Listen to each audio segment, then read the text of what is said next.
valmis olla. Let's! Ja publik, palun elage alternatiividele kaasa. Ootame kaasa elamist. Ja läheb! Kollane part on juba kõige ees. Üks puupaat on ka sinna vahele äras. Peitud ennast, kuid tema selles võistluses ei osale. Et olite sellise vahva alternatiivsõidukiga, et kus idee tuli? Idee tuli?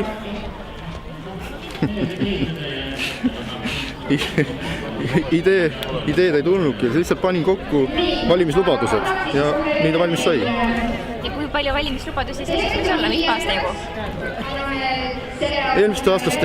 Eelmistest aastatest ei puudu, aga see aasta oleks saanud veel mitu tükki juurde teha sellist samasugust, et jäi ülegi. Hästi pinnal? Jah. Kaua aega läks tegemiseks? 5–10 minutit, sinna vahel. Ja tegid üksi? Üksi. Ja kas on teie nime? Stig. Sõiduk on nüüd ühesõnaga nagu vedur, mis peaks meie kunagisi töid omaga järgi vedama, ütleme siis niimoodi. Ja kuidas see idee tuli?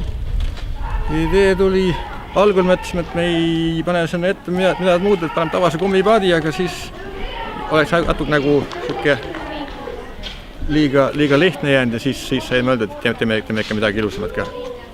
Ja siis tuligi, et kes veab, alati veab vedur. Ja kaua tööd tehti? Noh, siuke kesine kuu.